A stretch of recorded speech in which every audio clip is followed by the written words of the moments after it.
En el estado de Jalisco estamos listos, queremos volver a las aulas, pero necesitamos de la responsabilidad de todas y de todos. Y hoy, a año y medio, pues la situación también emocional, de salud mental, social y familiar ha sido muy complicada. Nuestros niños y nuestras niñas ya muestran alguna afectación, algún cambio en su conducta. Esto nos llevó a tomar decisiones muy importantes. Hay 3 estrategias, 3 vías por las cuales un niño puede recibir su educación básica. La presencial, que es la que todos deseamos y reiteramos, lo importante de regresar a la escuela, de tener el contacto directo con los niños, con los compañeros, con los maestros. Pero también entendemos que hay familias que prefieren permanecer aún en casa. En ese sentido, para ellos tenemos la educación a distancia, con Recrea Digital y con las distintas guías que se han elaborado por grado educativo, los materiales didácticos. Existe un punto intermedio, que le hemos llamado híbrido, que combina la presencialidad con el estudio a distancia, y esto sucede cuando tenemos grupos o en escuelas donde tengamos grupos muy numerosos, en donde no podamos garantizar que la cantidad de niños no rebase la capacidad instalada de esa aula. Los protocolos de acción para el regreso a clases ante el COVID inician con un filtro en casa, eso es importantísimo decirlo. Esos filtros se organizarán ya dentro de la escuela en función a la estrategia que plantee cada institución educativa dentro de un protocolo. Si el grupo tiene 25 niños o menos, puede ir todos los días, todas las semanas. En cambio, si la cantidad de niños rebasa la capacidad instalada al 50%, entonces tendremos que dividir el grupo.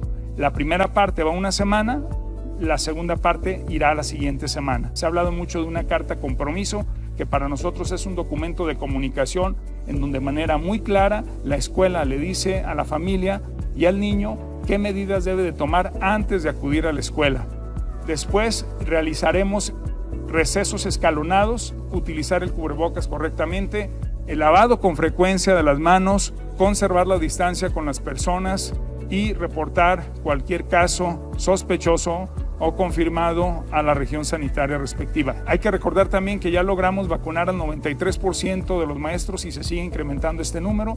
Tengan la seguridad los padres de familia que la ciencia es parte fundamental del insumo para que la mesa de educación tome decisiones, las ponga a consideración de la mesa de salud y podamos tomar mejores estrategias. Lo que suceda con estas generaciones depende de nosotras y de nosotros. Es un hecho histórico, entonces tomarnos con mucha seriedad este regreso a clases, con mucha responsabilidad y con la conciencia de que de esto depende el desarrollo de estas generaciones y de las futuras. Aquí en Jalisco los maestros estamos dispuestos a retomar el ciclo escolar.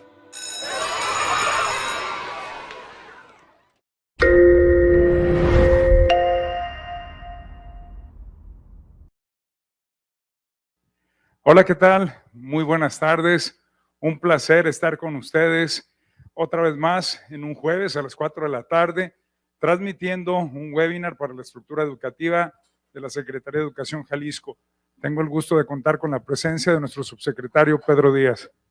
Buenas tardes, secretario. Es un gusto saludar a todas y a todos, las maestras, los maestros, directivos, supervisoras, supervisores, jefas de sector y jefes de sector.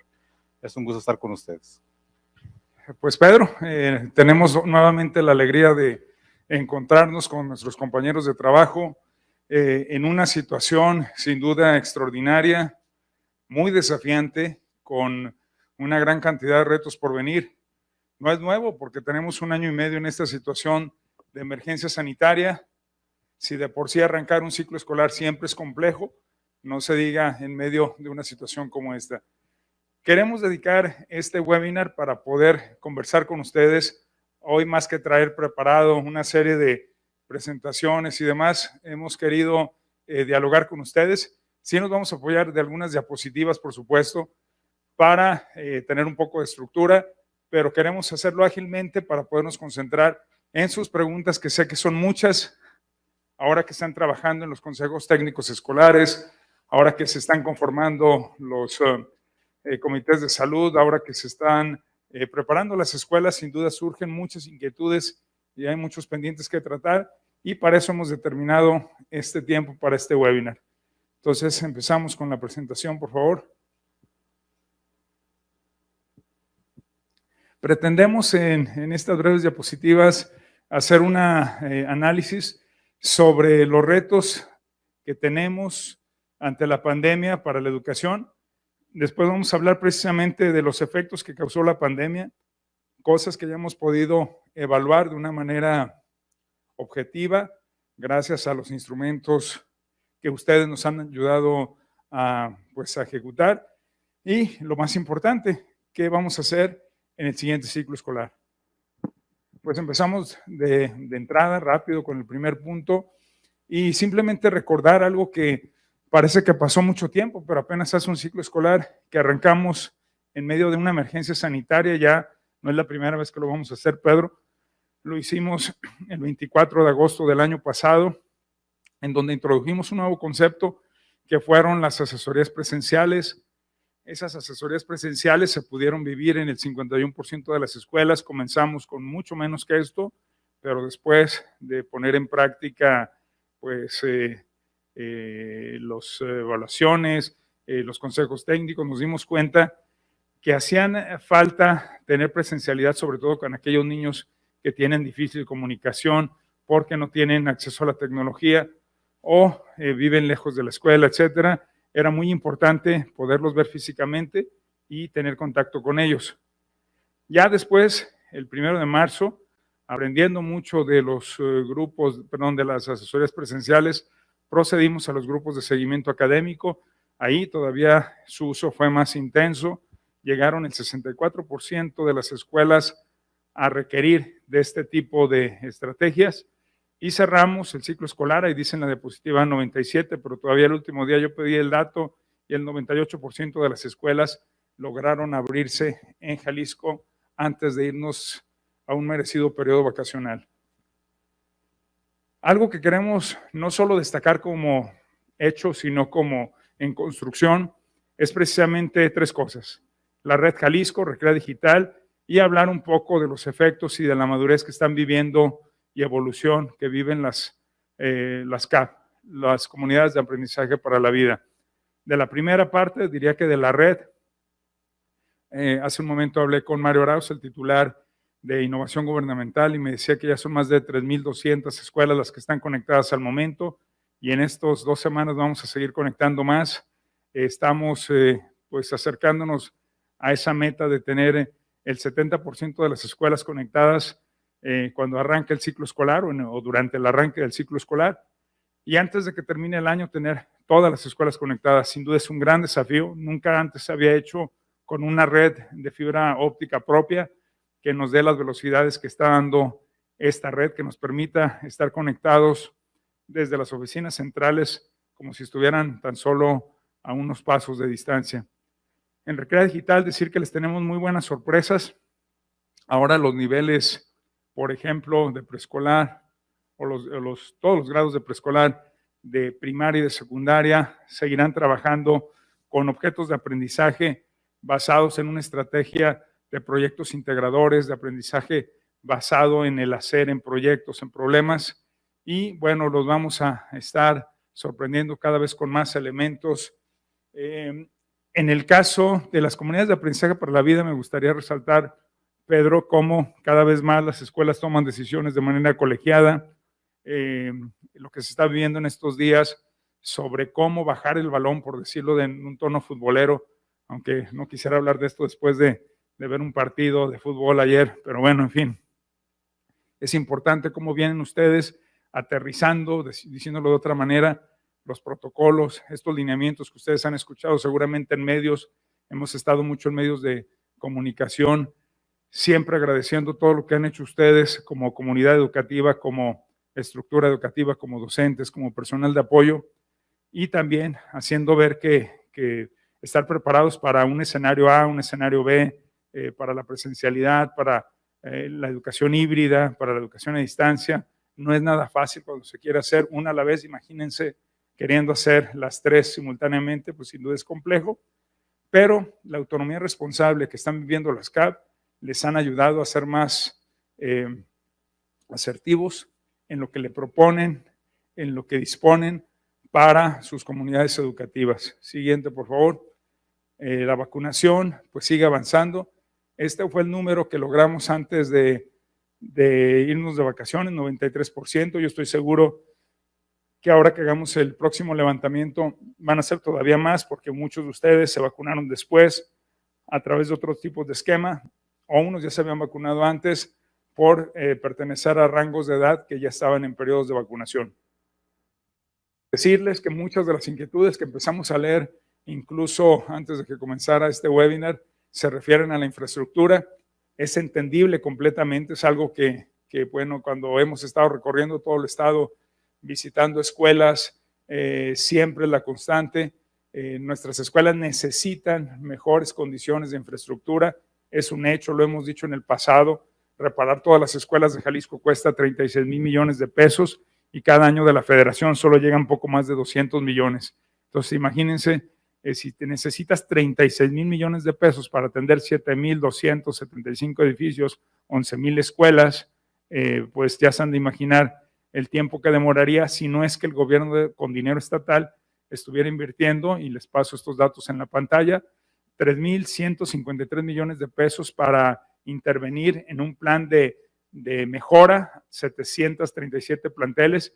Esto es independiente de las escuelas que nos han robado, vandalizado. Estas son escuelas que ya estaban programadas con remodelación por su deterioro, por su falta de mantenimiento. Hoy estuvimos, por ejemplo, en una de ellas cuando lanzamos la campaña o la iniciativa de Jalisco en la escuela, que pretende evitar el abandono escolar, una escuela completamente remodelada. Todas las giras que hemos hecho en las semanas y meses recientes, siempre nos encontramos escuelas nuevas, recién remodeladas, que más que irlas a inaugurar, el gobernador ha estado pues viendo, supervisando los avances de obra. Siempre, aunque se le inviertan 10, 15, 20 millones de pesos a una escuela, siguen requiriendo más detalles, pero el espíritu es ese, remodelaciones completas. Pero claro, eso demorará llegar a todas las escuelas. ¿Qué hacer con las, por ejemplo, 281 escuelas que requieren una inversión porque fueron robadas o vandalizadas, y aunque no estaban todavía programadas en el plan de infraestructura, tuvimos que empezar a intervenirlas por causa de fuerza mayor, porque si no, no son viables para ofrecer el servicio educativo? Bueno, decirles que ahí estamos invirtiendo 116 millones de pesos. En el caso de 15 escuelas en concreto, que ustedes nos han reportado, muchas escuelas con posible daño estructural, empezamos ya a tratar estas escuelas, ya las fuimos a ver todas las que nos reportaron en el RECREAP, todavía en el mes de julio, agosto, todavía las que llegaron en agosto, ya las fuimos a visitar y corroboramos en la mayoría de las veces que ustedes tienen razón. No somos nosotros, o la mayoría de nosotros no somos especialistas en ingeniería civil o arquitectura o un área similar, y simplemente vemos a simple vista un daño, lo reportamos, eso es lo que está indicado. Ahora que incluso están nuevamente regresando a las escuelas, se reporta a través de la aplicación, nos llega la información a nosotros, hacemos lo propio, derivándolo a CIOP, a Infejal, nosotros mismos yendo a visitar, hablando con los municipios, sus áreas de protección civil, para poder determinar realmente el daño. Y de ahí ya hemos detectado 15 escuelas que tienen que demolerse prácticamente, o zonas de la escuela que tienen que tirarse y volverse a levantar para darle seguridad a los niños. Estén tranquilos que esas escuelas ya se están interviniendo, que evidentemente en esos casos muy particular se estarán reubicando, haciendo ajustes, acondicionando el servicio educativo a esa realidad, pero esperamos también que en breve estén listas. Una recapitulación muy breve, Pedro, sobre los efectos que ha tenido la pandemia. No vamos a hablar de los 6 estudios que ya en otros webinars hemos hablado, pero es una información muy relevante. La primera es esta. Observen, si alcanzan a ver en sus pantallas, si no les comento, esta es una información de los casos de menores de edad, es decir, menores de 14 años que han contraído el COVID-19 en las semanas recientes. Vamos desde la primera semana del año, en enero, hasta la semana 31 que acaba de pasar. En ese sentido, la línea amarilla nos dice cuántos niños de 10 a 14 años se han infectado. Como pueden ver, en la semana, no sé, 11, 12, 14, 16, 19, estaba bajísimo, menos de 10, 20 casos por edad, y de repente, pues ya dejamos de ir a clases en casa o tomar clases o ir a las escuelas para asesorías, y nos vamos, o se van los niños seguramente pues de vacaciones, a fiestas, a plazas comerciales. Si algo pasó, que ven cómo se dispararon los contagios en la semana 25, 26, 27, 29, y es hasta la 30 y 31 que empiezan a decrecer.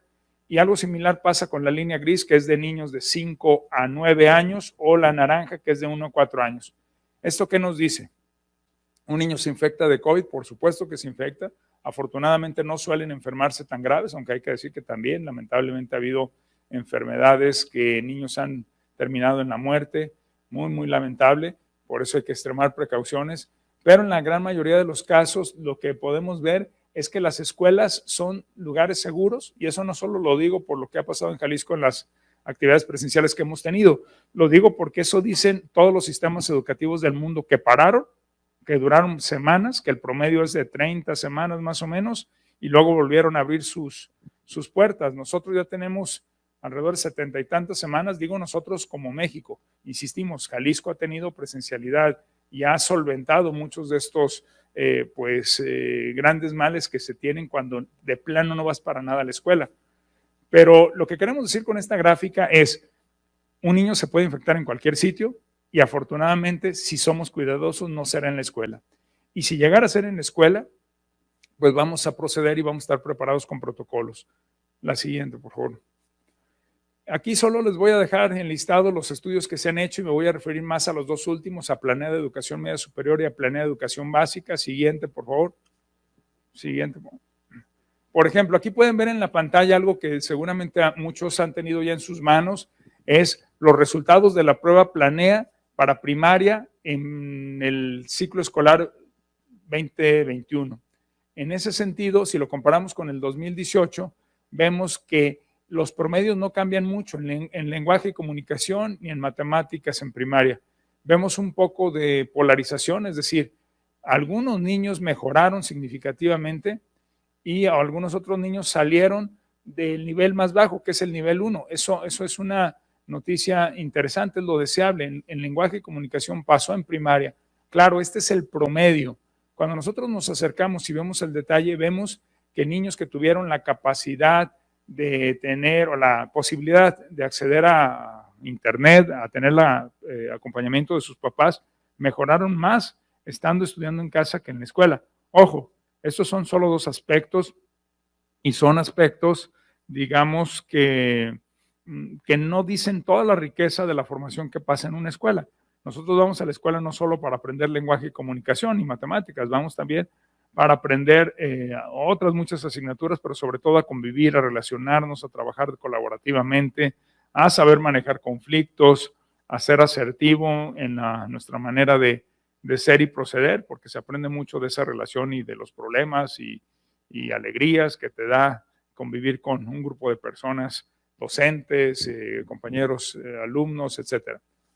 Pero lo que queremos decir, y podemos ir a la siguiente, ya este estudio se ha compartido y lo pueden ver a más detalle, es que los niños desprotegidos que no tienen conectividad y que sus padres no los pueden acompañar a sus hermanos son a quienes tenemos que atender de una manera muy especial, y es una muy buena causa, por una muy buena razón por la cual nos decidimos a abrir las escuelas de manera presencial. Siguiente.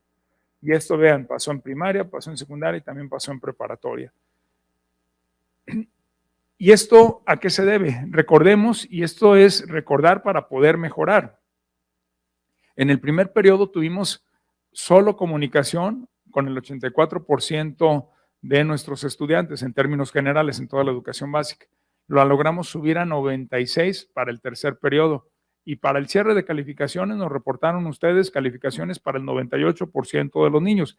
Esto presupone o supone que pudieron comunicarse con ellos. ¿Por qué? Porque si no queríamos perjudicarlos, reprobándolos y demás, pues todos sabemos que la norma nos decía que nos reserváramos la calificación para el siguiente ciclo escolar. Entonces nos parece que este dato sí es muy significativo, que el esfuerzo que ustedes hicieron tuvo frutos y relativamente rápido, porque bajamos muchísimo los alumnos que no tenían comunicación o que tenían comunicación intermitente, y estamos muy vocacionados a atender y a ir y a buscar. Ya Pedro le pediré que más adelante nos hable más de medidas por las cuales o vías por las cuales podemos recuperar alumnos, porque pues queremos ir por todos. Y este es el punto crucial de este webinar, pero nos parecía valioso recapitular lo que les acabamos de presentar, es qué sigue para este ciclo escolar 2020-2021. Pues muy sencillo, la presencialidad. 2021-2022, perdón, ya aquí me corrigieron, muchas gracias. Lo que sigue para este ciclo escolar es, en la medida de lo posible, estar en las escuelas. Es decir, vamos por lo presencial, pero se ha dicho ya ampliamente, y todos ustedes lo saben, si el padre de familia quiere estudiar todavía en su casa, lo puede hacer, y eso se puede hacer a través de una modalidad a distancia, que nos hemos preocupado mucho por aclarar que ustedes como maestros, como directivos, como encargados de zonas o supervisiones o escuelas, tienen que pensar primero en los alumnos que van de manera presencial. Queremos evitar, en la medida de lo posible, duplicar trabajos, cargar de más la mano a los docentes que de por sí pues han trabajado muchísimo en este año y medio, y que sin duda este próximo ciclo escolar también será muy arduo en el trabajo. El modelo híbrido pues es el caso que se tiene cuando la escuela no tiene los espacios suficientes o la amplitud en sus aulas para garantizar que la cantidad de niños que están en un aula no supere la capacidad instalada al 50%. Y esto lo he puesto yo de ejemplo, seguramente me lo han escuchado, pero aquí no está por demás decirlo. Si lo ponemos en un supuesto, en un imaginario, un aula donde quepan, pues con cierta holgura, 50 butacas, o por lo menos con unos pasillos para que puedan llegar cada quien a sus butacas. Si en esa aula es posible poner 50 butacas, la capacidad media de esa aula sería obviamente 25. Y es la cantidad de niños que pueden estar en esa aula. Pero pues hay muchas maneras de incrementar esa capacidad. Si necesitamos y tenemos la posibilidad de utilizar bibliotecas, comedores, patios cívicos techados o con domo, con toldo, pues sin duda podemos ampliar esta capacidad. ¿Por qué? Porque buscamos que le sea posible a cualquier niño que quiera ir de manera presencial, lo pueda hacer. Si la escuela, porque es muy pequeña, incluso no tiene estas facilidades a las que me refería, tiene que recurrir a dividir los grupos, pues también lo tendrá que hacer y tendremos que trabajar así, lo entendemos perfectamente. Y claro, en cada uno de estos puntos se trabaja de manera diferente. Si un maestro tiene la suerte de tener a todos sus alumnos presencial, buenísimo.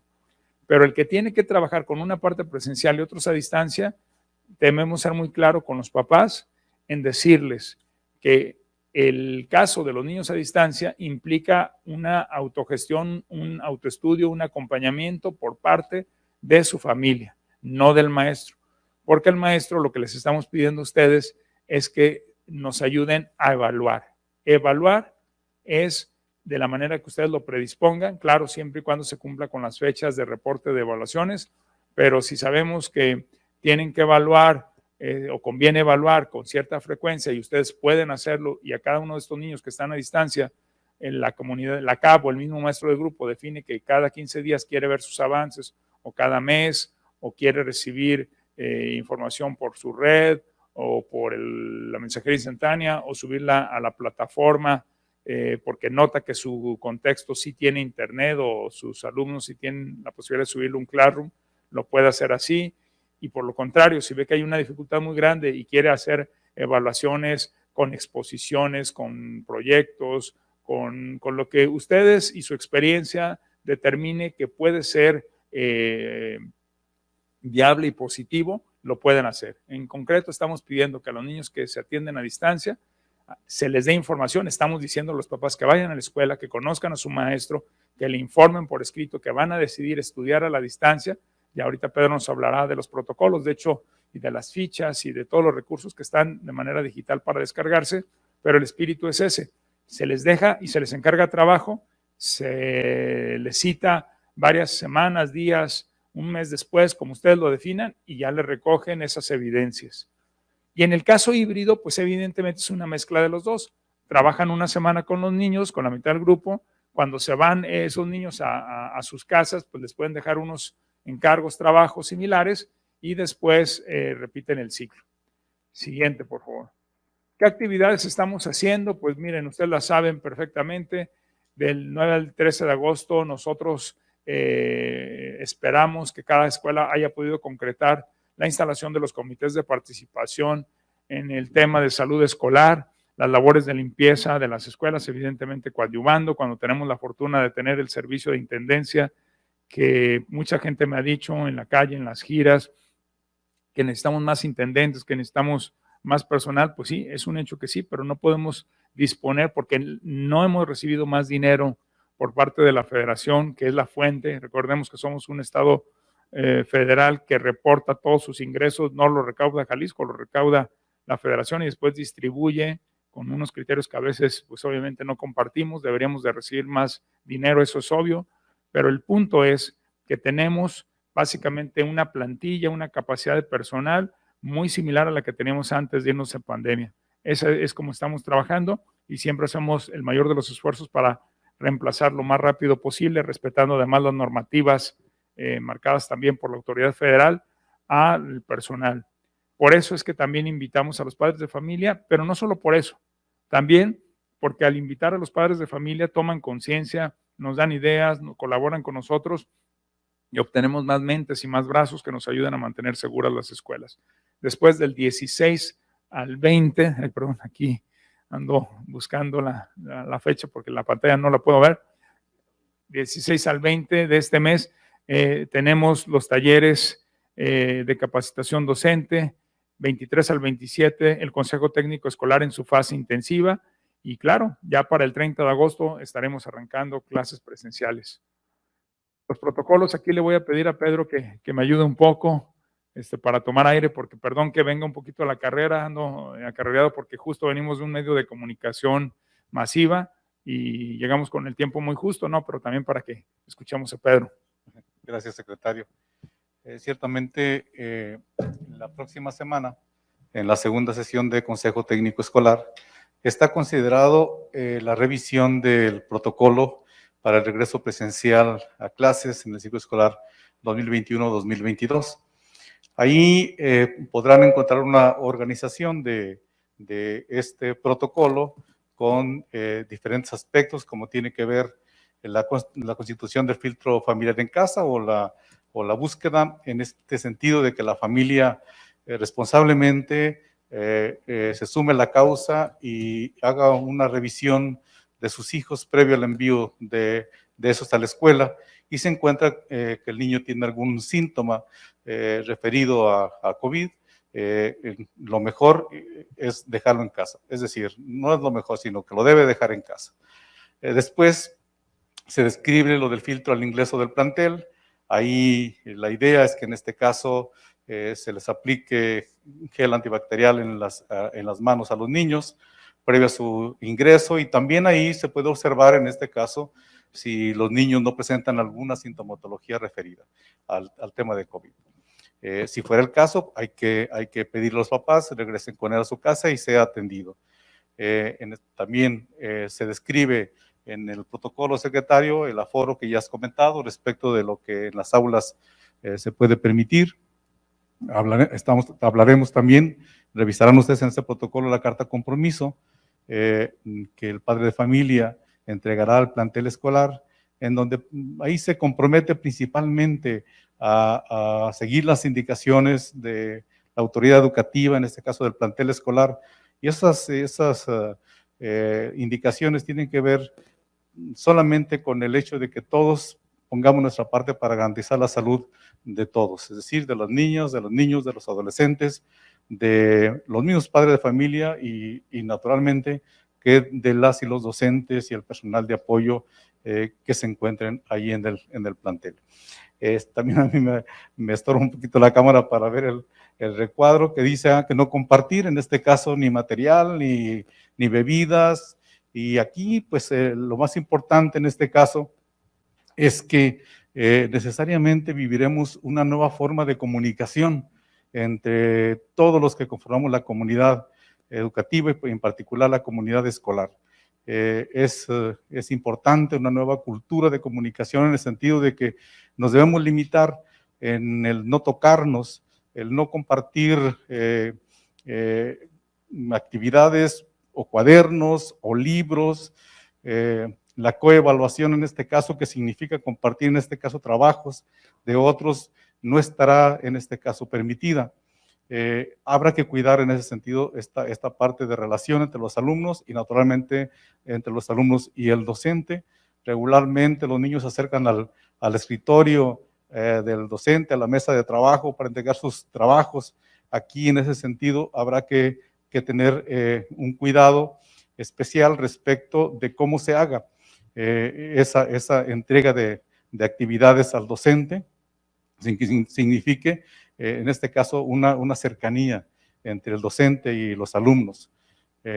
Y naturalmente que después de manipular objetos o cuadernos o libros de los alumnos, unos y otros habrá que higienizar las manos. Sugerimos recesos escalonados hasta donde sea posible en los planteles, y igual también una salida escalonada, y habrá que registrar lo que ocurre cada día en una bitácora para tener la historia de este regreso a clases, y a partir de la historia igual tomar decisiones informadas a partir de esos registros, de esas en situaciones que se generen y que nos dan también elementos para el aprendizaje y para tomar medidas que tienen que ver con la seguridad y particularmente con la salud de todas y de todos. Esto se revisará, secretario, con puntualidad el próximo 24 de este mes en la segunda sesión de Consejo Técnico Escolar.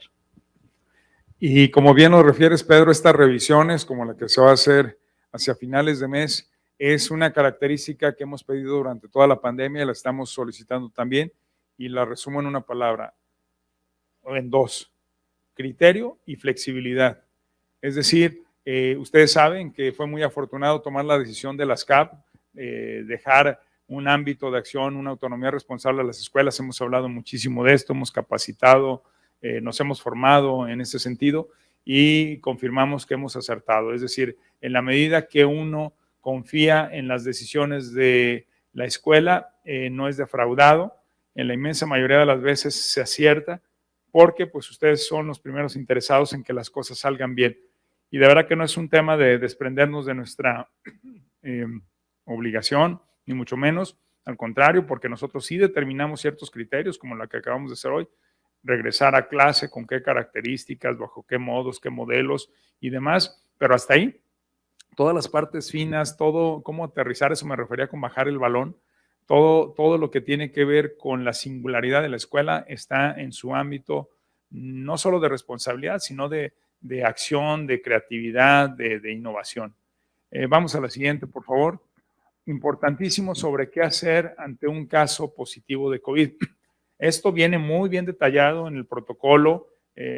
Ustedes pueden estudiar el documento a profundidad, pero a grosso modo lo que queremos decirles es que cuando hay un caso sospechoso, lo importante, como lo decía Pedro, es registrarlo e informar. ¿A quién hay que informar? Pues evidentemente, primero a la familia.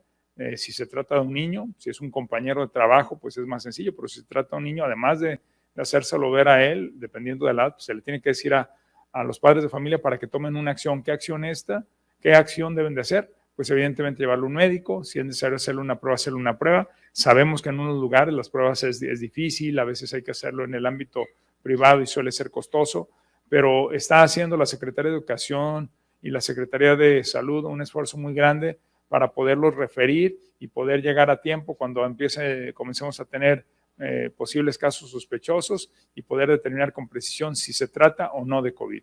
Si se trata de COVID, entonces las personas que estuvieron en contacto con ese niño, y solo esas personas o esos maestros, tienen que por 14 días no estar en la escuela, es decir, resguardarse en casa. Si la prueba resulta negativa, entonces evidentemente mientras se sabe si es negativo o no, también resguardarse, y después que se descarta porque salió negativa, ya podemos regresar a nuestras actividades ordinarias. Siempre estoy refiriéndome solo a las personas que estuvieron en contacto con esa persona. De ahí la importancia, Pedro, de la medida de lo posible, escalonar un poco los ingresos, que no se revuelvan los niños de distintos grupos cuando van por sus alimentos, a lo mejor que unos minutos se les dedique solo a los de primero y luego a los de segundo y luego a los de tercero, en fin, o cada 2 grados o en 2 sitios distintos, como ustedes puedan y la viabilidad de la escuela se los dé.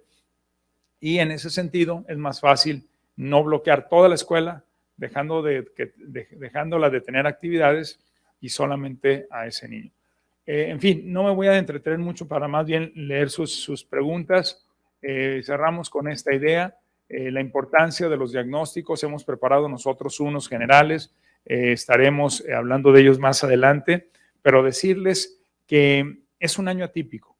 No podemos esperar iniciar un ciclo como tal vez lo hemos hecho por muchos años.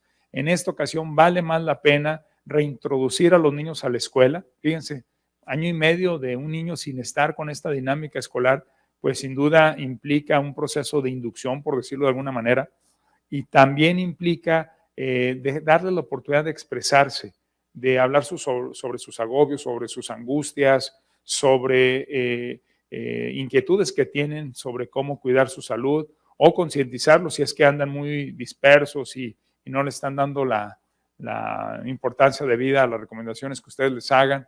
En fin, hay diagnósticos, hay materiales que pues sin duda nos van a dar también una información muy, muy relevante a ustedes en las escuelas y también a nosotros en las instituciones. Y bueno, sin más, Pedro, si te parece, nos vamos a ir a contestar preguntas que la verdad que tenemos muchísimas y como les decimos siempre, si las leemos,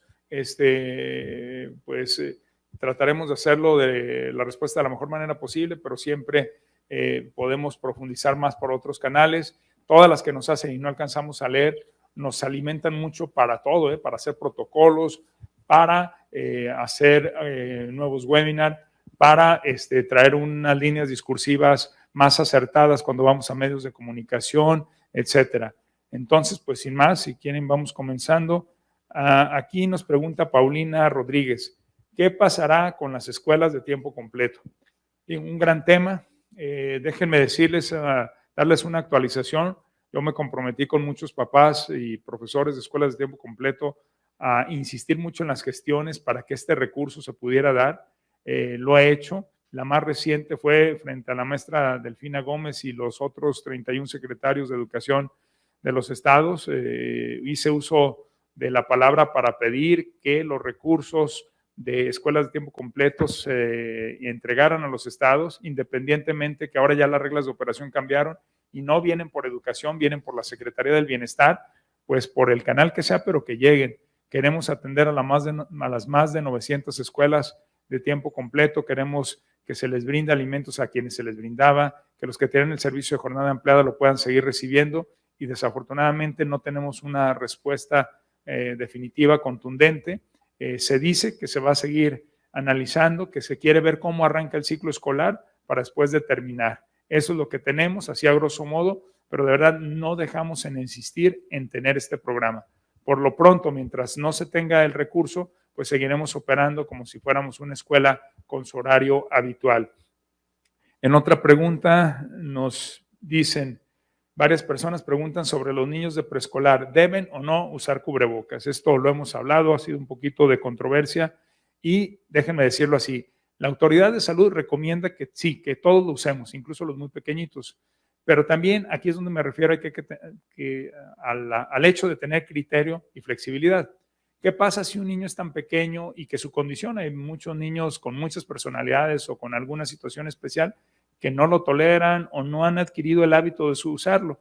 Yo ahí he dicho que es preferible que no lo usen porque, ¿qué es peor? Que se lo intercambien entre dos niños o que simplemente alguien que desde afuera los ve procure un distanciamiento. Ojalá que todos los niños sean capaces de utilizar el cubreboca, pero si algún niño pues no lo utiliza, no por eso le vamos a restringir su derecho a estar en la escuela. Muy importante, obviamente, de todo esto, comentarlo con los papás y el papá mismo podrá decidir si su hijo no tiene ese dominio de usar el cubreboca, pues a lo mejor es uno de esos papás que decide, pero ¿por qué lo decidió así? Tenerlo estudiando a la distancia. Pedro, tú ya tienes más preguntas.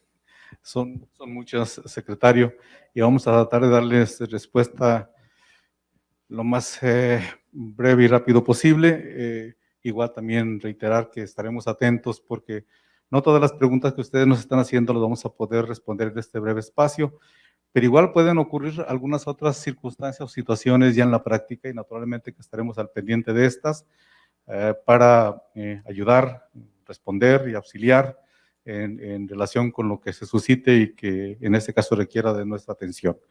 Carmen Ascanio dice, ¿cómo trabajaremos con los alumnos que decidan no asistir a clases? ¿Quién será responsable de evaluarlos?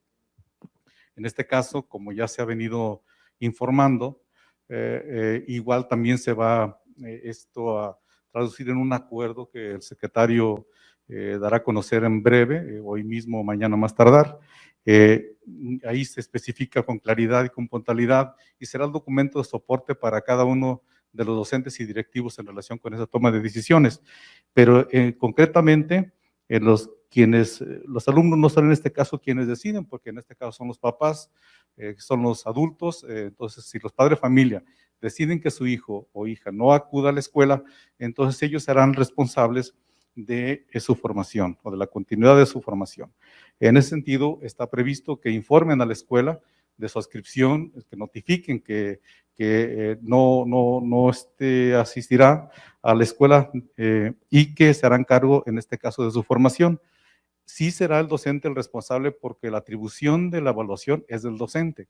Solamente se acude, en este caso, a una autoridad superior cuando no existe o no está el docente.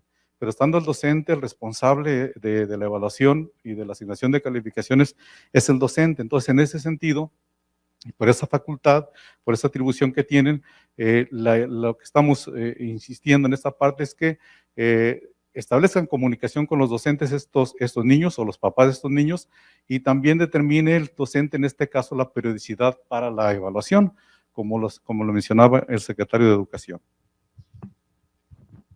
Carlos Barajas dice, ¿qué va a pasar con los maestros que en esos momentos están contagiados y son unitarios? En ese sentido, pues naturalmente que el maestro y cualquiera que llegara a contagiarse, esperamos que no sea ninguno, pero si llega a suceder como está ocurriendo, lo más importante en este caso es salvaguardar primero su salud y naturalmente la salud de los demás, no propiciando el contagio a otras personas.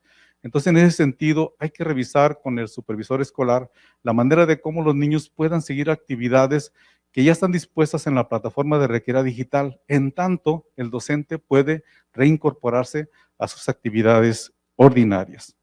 Y aquí en este caso es importante también que el docente que está en esta condición pueda, si le es posible, si en el diagnóstico le hayan dado alguna incapacidad, pues presentarla.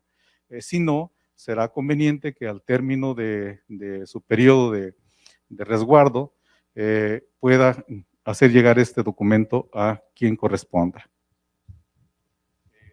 Sin la carta de corresponsabilidad, pregunta Jacqueline Gallardo, se está desprotegiendo a la comunidad educativa.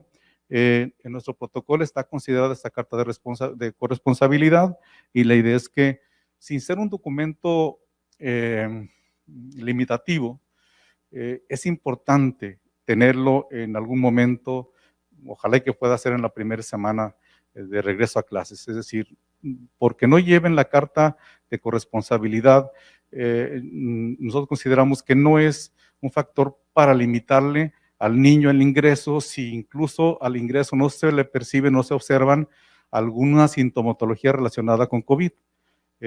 Y es importante recuperar esa carta de corresponsabilidad porque precisamente ahí hay un compromiso del padre de familia o de los padres de familia con la escuela y su compromiso social con los demás en relación a seguir las indicaciones, que no son otra cosa más de que seguir las indicaciones para protegerse todos de cualquier problema de salud. José Benito Parra dice que muy preocupados por no tener a todos los maestros y que la SEC no nos deja proponer. Aquí hay que recordar que la asignación es conforme a la ley, aún así vamos en tiempo y esperamos que al iniciar el ciclo escolar haya, en este caso, los maestros ya asignados a cada plantel. Blanca Villaney Martínez, ¿se podrá reunir los padres de familia en la asamblea para definir la cuota voluntaria? Estamos sin recursos. Sí, siguiendo los protocolos. Y bueno, pues aquí queremos introducir en el lenguaje de esta consideraciones que son aportaciones voluntarias, no cuotas. ¿Cuándo será la asignación de promoción vertical? Se está trabajando en la validación de vacancia, que hoy termina esta validación y la intención es publicar la próxima semana. Lourdes García, se va a poner refuerzo de la vacuna. En este caso estamos esperando las indicaciones de las autoridades de salud. Es un primer bloque, secretario. Hay muchas, sí, cómo no, con las que guste. Secretario, que hay un, sí. Bueno, la de la asamblea ya lo decía Pedro, por supuesto, necesitamos el apoyo de los padres, sí, yo lo he estado diciendo en distintos medios, simplemente lo que recalco es, no podemos condicionar a nadie a un servicio educativo por falta de este tipo de apoyos, recordemos que eso está en la ley, pero siempre decimos que son altamente deseables, que son gestiones que intervienen los padres de familia y en ese sentido, pues el padre de familia puede tener la tranquilidad del servicio que se le brindará o los artículos que se comprarán con este tipo de aportaciones. Bien. Araceli Mercado Ortega dice, ¿qué indicaciones existe para los compañeros que presentan una condición de salud vulnerable y aquellos que no se vacunaron? Esto con la finalidad de garantizar su derecho a la salud. Bueno, aquí en este caso todos tuvimos acceso a la vacuna, quienes no se vacunaron en ese momento y se dio por una condición también de salud, ha existido también la oportunidad de vacunarse en siguientes procesos, y bueno, a menos de que presenten una incapacidad en este caso, será el único documento válido para la no asistencia de cualquier trabajador. Ellos tendrán, quienes tengan problemas de salud, habrá que gestionar su incapacidad. Será el único documento válido ante la escuela para no presentarse a las actividades del día a día. Es correcto, simplemente la importancia de aludir a la responsabilidad que todos tenemos. Yo creo que a todos ustedes, a nosotros nos pareció contradictoria esa declaración de que todos los niños a la escuela, pero el maestro el que quisiera, pues simplemente de entrada no está ni apegada a la ley y bueno, pues fue lamentable, pero en Jalisco lo tenemos muy claro. Regresamos a cubrir nuestra responsabilidad presencialmente. Ustedes ya lo están haciendo incluso desde este momento. Pregunta Javier Navarro Ulloa, ¿por qué no en tercios? ¿Por qué no permitir burbujas más pequeñas, saltar los días, etcétera? Hay varias razones. Una de ellas es por la manera en que se organiza curricularmente la escuela, en sus horarios, por el tema de las cargas horarias, hora, semana, mes. Es más sencillo administrar semanas que días. Así es. Martín Marín dice, si sale el docente positivo y se le da incapacidad, ¿debe continuar trabajando en casa? ¿Qué pasará con ese grupo en el tiempo suspendido? Aquí, para el docente que diera positivo y tiene incapacidad, naturalmente, como lo hemos venido comentando, lo más importante en este caso es que esté atento a su recuperación. Los niños en este caso pueden continuar trabajando en casa si no hubo manera o no hay manera de que el directivo del plantel o algún personal disponible pueda continuar con esa atención. La sugerencia es que acudan a las guías, a las fichas didácticas que están en Recrea Digital, que correspondan a la semana que pudiera suceder esta situación y esas se impriman o las puedan ver directamente si cuentan con internet y sigan esas actividades ya diseñadas en estas guías. Perfecto, Pedro. Nos preguntan, ¿dónde se reporta una escuela donde no ha llegado la red Jalisco? Les vamos a pasar un teléfono y un correo electrónico. El teléfono es 33 38 18 28 40. Repito, 33 38 18 28 40.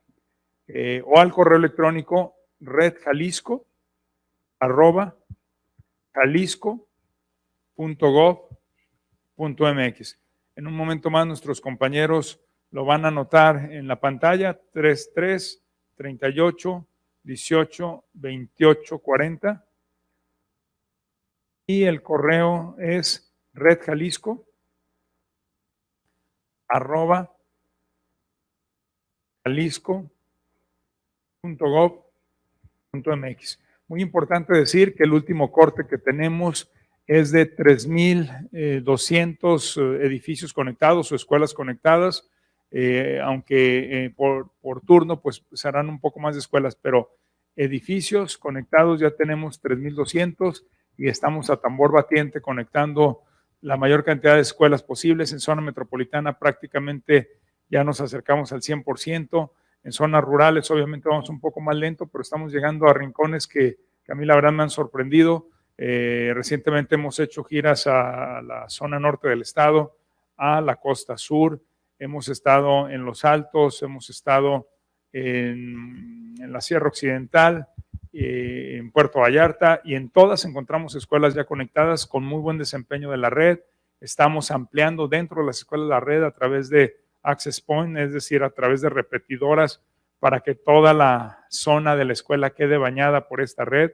Esto no es privativo a que nosotros lo hagamos, ustedes también pueden tender su propia red dentro de la red. El ancho de banda es bastante bueno, es bastante amplio, y yo estoy seguro que esta va a ser una de las grandes ventajas que vamos a encontrar al regresar a las escuelas y al terminar este año con todas las escuelas conectadas. Pedro. Sí, Elizabeth Tafoya López pregunta que si para recibir las evidencias de los alumnos, entiendo que son para los alumnos que no están asistiendo de manera presencial, se pueda tomar un día exclusivo para eso. Aquí en esta parte podríamos sugerir o suponer que la entrega de evidencias de su trabajo y también lo que el docente determine para evaluar si los alumnos lograron los aprendizajes que se espera logren, estamos sugiriendo en este caso que pueda ser en periodos o días cercanos al término de cada periodo, es decir, en el primer periodo, en el mes de noviembre, en mitad del mes de noviembre, establecer algún calendario para recepción de esos trabajos, para su revisión y para la asignación de calificaciones. Pedro, nos preguntan, ¿podrán funcionar las cinditas escolares o corporativas? Sí, la respuesta es que evidentemente sí, porque estamos previendo los horarios completos, las jornadas a las que estamos acostumbrados antes de empezar la pandemia. Por lo tanto es importante poder dar este servicio de alimentos, de bebidas, y podrá hacerse, pero claro, respetando los protocolos que pues ya todos estamos familiarizados y podemos referirnos a la propia de la escuela con estos escalonamientos, buscando los espacios abiertos, evitando que haya tumultos al momento de comprar o haciendo filas con bastante distancia. Sí, y completar que la próxima semana estará disponible el protocolo específico para los centros de atención y servicio, secretario. Pati Padilla, y los maestros de situación con vulnerabilidad, ¿qué vamos a hacer? La doctora dijo que tendrán que quedarse en casa. ¿Van a emitir algún oficio? En este caso, lo que la doctora debe de emitir es una incapacidad. Y la incapacidad, como es establecida reglamentariamente, tiene sus efectos para justificar la inasistencia al plantel. Bien, Pedro, nos pregunta Edith Cabrera, si un maestro no se quiere vacunar, pues hay que decir que es una decisión libre, es una decisión personal, se respeta, pero no la exenta de presentarse a trabajar. Por eso la recomendación es que lo reflexione, lo piense, vea que la vacuna pues rara vez es peligrosa y por el contrario mitiga mucho los daños que se pueden causar si uno es infectado, lo hemos observado. La Universidad de Guadalajara ha hecho un estudio de todos los maestros que se vacunaron con la vacuna CanSino y ha resultado bastante bien. Y hay un dato que para mí es contundente, Pedro, y es hoy por hoy los hospitales, las salas de terapia intensiva están en su inmensa mayoría ocupadas por personas que no se vacunaron. Incluso las personas que están falleciendo ahora es muy diferente a lo que pasaba hace un año en la pandemia. Hoy solo están falleciendo, insisto, en su inmensa mayoría, habrá excepciones, personas que no se vacunaron. Entonces es un riesgo mayor. ¿Por qué tomar ese riesgo? Mejor vamos por uno menor que es la vacuna, por una molestia de trasladarse, de recibir el piquetito, etcétera, y tener la tranquilidad de que estamos protegidos si nos llega a dar la enfermedad del COVID. Bien. Normebelia de Alba, es recomendable que se nos dote de un termómetro y cajas de cubrebocas para los alumnos que no llevan. En el tema del termómetro, es conveniente que quienes aún no lo han recibido, las escuelas que no lo han recibido, pueden establecer comunicación con la delegación regional que corresponda. Igual también les comento que en el protocolo no está establecido que al ingreso se le tome la temperatura a los niños, pero en la Secretaría de Educación se ha tomado la determinación de hacerles llegar un termómetro para que lo tengan para cualquier eventualidad, para la confirmación de algún síntoma, en este caso de aumento de temperatura, y lo tengan en el botiquín y como tal se utilice cuando se requiera. En el caso de cubrebocas, igual también pediría que quienes no han recibido los cubrebocas puedan hacer contacto con la delegación regional también que les corresponda. Se les está enviando un cubrebocas que tiene las características que Salud ha pedido. Igual también es un cubrebocas que se puede utilizar, que se puede lavar todos los días para usarse al siguiente día y tiene una duración de aproximadamente 60 días. Más o menos. En este caso no está determinada la durabilidad así exactamente para que se cumpla así. No está determinada, pero déjenme decirles que Pedro está usando uno de los cubrebocas que son los que se están repartiendo y hace poquito nos comentaba que él mismo para probarlo, ¿verdad? Si bien ya tienen pruebas de Cofepris, son tricapa, han tenido una serie de características muy, muy bien especificadas. Sí. Él nos decía que lo ha lavado varias veces y no ha perdido. Lo he usado ya en este mes, cumplo los 3 meses de lavarlo todos los días y está exactamente casi como cuando lo empecé a usar. Entonces, bueno, pues yo lo he utilizado precisamente en ese sentido para probar. Primero, afortunadamente no he sido contagiado, no soy contagiado de COVID, ni espero ser contagiado, y lo uso como debe de usarse, como se está determinado, es decir, cubriendo la nariz y la barbilla. Así es que igual sería la recomendación en ese sentido. Hay que usar el cubrebocas como se dice que debe de usarse. Y aprovecho para, ahorita nos están diciendo, hay muchos comentarios sobre que el comentario que yo les decía de la voluntad del cubrebocas está faltando al protocolo. No, es que no es que esté a voluntad. Yo lo que me refería es a los niños muy pequeños o, por ejemplo, un niño con parálisis cerebral, alguien que se le dificulte porque tiene alguna segregación de líquidos y demás, y es más conveniente en usarlo. Insisto, eso me refiero es una excepción, pero por una causa de fuerza mayor. En lo ordinario, cualquiera que ya podamos usar el cubrebocas, pues lo tenemos que hacer, y prueba de eso es que procuramos hacerlo todos y hemos hecho muchas visitas, ustedes como supervisores. Yo cada que me encuentro uno le pregunto, oye, ¿cómo has visto, maestra, cómo ha visto la aplicación del cubrebocas? Y casi todos ustedes me dicen que los niños y las niñas lo están usando bien. No se diga a los maestros, a veces somos los adultos los que fallamos.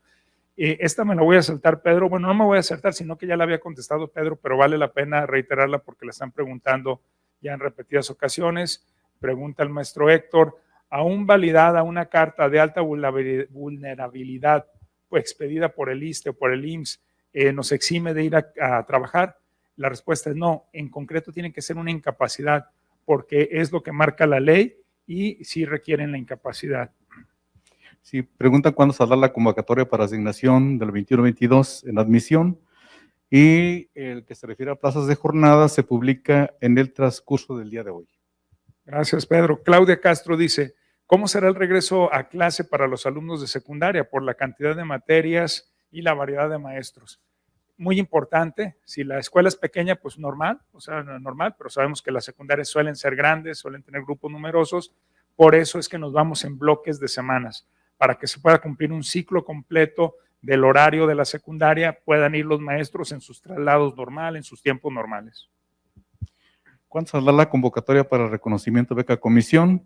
En el transcurso de las siguientes semanas. Son preguntas muy concretas y respuestas igual, señor Petagel. Muy bien, Pedro.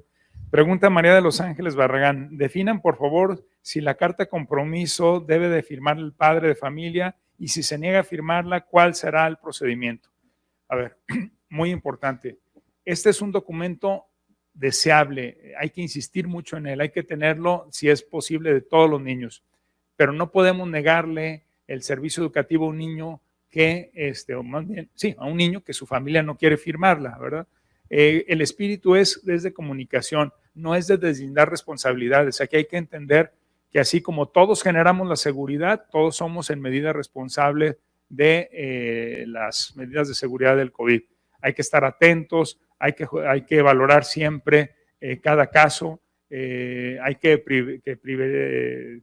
prevalezca el diálogo antes que cualquier otra medida. Entendemos, todos hemos estado a cargo de escuelas, de grupos, y sabemos que funciona muy bien la instrucción imperativa, ¿verdad? El conductismo funciona y funcionó mucho tiempo y sigue funcionando, si hago la analogía desde el aspecto didáctico, pero sabemos que hay mejores maneras. Los invitamos a que las busquemos, o que hay otra vía de estar seguros de que el papá está enterado. A final de cuentas, ¿qué dice esta carta?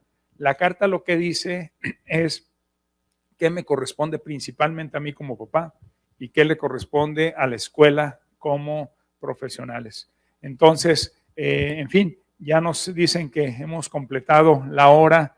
Nos quedan, insisto, muchas preguntas. Vamos a seguir con mucha intensidad dándole respuesta a cada uno de ellos por distintos medios.